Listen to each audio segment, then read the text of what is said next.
Many Kenyans know my name. They know my face, they know my voice, they know what I do. But to the rest of the world, let me introduce myself. My name is Johnson Mwakazi. I'm a television anchor here in Nairobi, Kenya. But my journey started here in Kibera. Mimi nilizaliwa hapa Kibera na nikalelewa hapa hapa. I grew up without a role model. My father was a drunkard. He lost his job. And it was a tight moment, especially for my mother, really trying to support the family at the same time, working in town as a cleaner, living in a madhouse, and of course, no water we had to buy. Just once a week, you take a bath once a week. When it came to our washrooms or toilets, we had to go round. And of course, sometimes during the night, it could be dangerous because you don't know who you're going to meet along the way. So you had to help yourself inside the house and probably in the morning try to sort it out. I remember when I was 14, somebody introduced me to pornography. And that whole sequence began of desiring a feeling, of pursuing something that you really never get to satisfy. I remember there were days I would move from one movie to another, just seeking for a movie, a pornographic movie. And it totally disoriented my thoughts or my understanding of really my worth. My mother took me to All Saints Cathedral. It's a church located at the city center. And people would wonder, how do you live in a slum and you go to church every Sunday at the city center, which basically meant you had to pay your fare. But when I went there, I was challenged. And I came to realize that there was a different world out there, not just Kibera for me. I came to give my life to Jesus when I was in secondary school. Now, one thing changed in my life. You know, when I was still in pornography and masturbation, it was basically a matter of, I just hope nobody comes to the realization that I do this.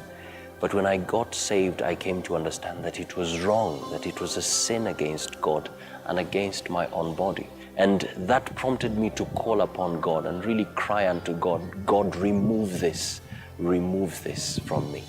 But God had to bring me to a moment of stillness. In my spirit, I had a very still, small voice saying, I love you. I love you. And that came as a powerful message into my life. And God was telling me, I was with you every second of that life. I was with you. And even right now, I am with you. I remember he told me, give it 3 months. It's like fasting. Don't go to certain places. Don't watch these things. And most of the times I would go to church. When it got to evening, I would go home and I would be with my family. Well, of course, later on, there were times I went down again. But God didn't come in like, you know, what are you doing? It was a moment of, just get up, my son. Let's continue on with the race. He was leading me on. And all the time when I felt I'm going to go down, I would say, no, I can't sin against my Father who loves me. It wasn't like I can't do this because I fear him, but I can't do this because he loves me.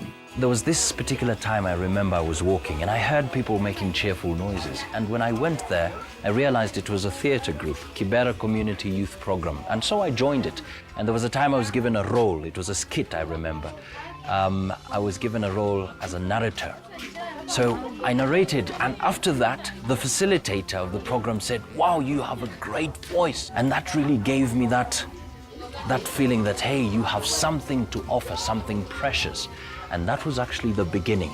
God would wake me up at about 5:30 on a daily basis, and I didn't quite understand why. And he would cause me to sort of walk all the way up to this place. And when I got here, instead of working out my body, I would work on my voice. Now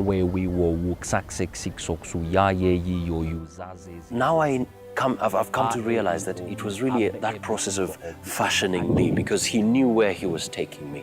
At that time, I didn't know, but now I look back and I see, wow, God was working with me. God was working on my voice so that he would qualify me to occupy that space in the media world.